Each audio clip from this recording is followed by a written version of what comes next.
और आज भारत ने वही कर दिखाया। समंदर के नीचे रास्ता बनाकर दुनिया को चौंका दिया। अब दिल्ली से दुबई तक का सफर हवाई जहाज से नहीं, वंदे भारत ट्रेन से तय होगा। सुनने में पागलपन लगता है, लेकिन यही तो भारत की पहचान है। जो असंभव है वही भारत का अगला लक्ष्य है। ये कोई अफवाह नहीं, बल्कि वह सच्चाई है जिसने इंजीनियरिंग, तकनीक और आत्मनिर्भरता की पूरी परिभाषा बदल दी है। वह ट्रेन जो कभी दिल्ली से वाराणसी जाती थी, अब अरब सागर पार कर दुबई की रेत तक पहुंच रही है। ये सिर्फ पटरी नहीं, ये भारत की हिम्मत का रास्ता है।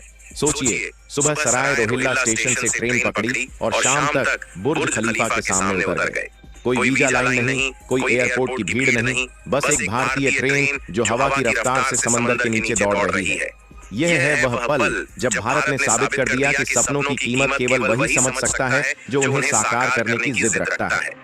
दिल्ली से निकलने वाली यह वंदे भारत ट्रेन सबसे पहले दौड़ती है हाई स्पीड कॉरिडोर पर, जो दिल्ली से गुजरात के कच्छ तक जाता है। और फिर शुरू होता है वह हिस्सा जिसे दुनिया का 8वां अजूबा कहा जा रहा है, अरब सागर के नीचे 110 किलोमीटर लंबी टनल।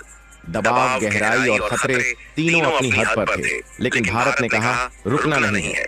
सैकड़ों इंजीनियर, हजारों वैज्ञानिक और करोड़ों भारतीयों की उम्मीदें यही ईंधन बनी उस सपने की जिसने लोहे की नसों से समंदर चीर दिया।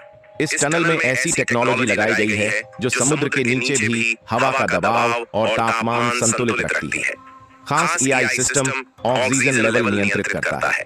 अंदर का माहौल ऐसा कि लगे जैसे किसी फ्लाइट में बैठे हों, लेकिन असल में आप समंदर की तह में हैं।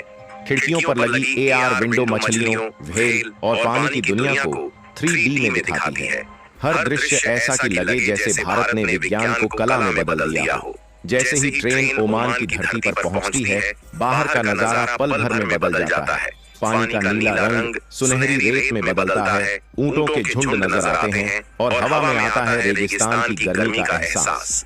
हर यात्री के चेहरे पर एक ही भाव, भारत ने फिर कर दिखाया। यह वंदे भारत ट्रेन सिर्फ तेज नहीं, समझदार भी है। इसमें लगा है हाइड्रोजन फ्यूल सेल इंजन जो 620 किलोमीटर प्रति घंटे की रफ्तार से दौड़ता है, लेकिन एक भी बूंद प्रदूषण नहीं छोड़ता। यह ट्रेन पर्यावरण की दुश्मन नहीं, दोस्त है। हर सीट स्मार्ट है, तापमान, लाइट, म्यूजिक सब आपकी पसंद से एडजस्ट होते हैं। एआई असिस्टेंट आपकी भाषा समझता है, आपकी जरूरत पहचानता है। अगर आप थके हैं तो सीट हल्की वाइब्रेशन मसाज शुरू कर देती है। अगर आप खुश हैं तो खिड़की की लाइट का रंग बदलकर पूरा माहौल उत्सव जैसा बना देती है। और अगर अब तक आपने इस वीडियो को लाइक नहीं किया है तो कीजिए, क्योंकि ये सिर्फ वीडियो नहीं, यह इतिहास है जो हम सबकी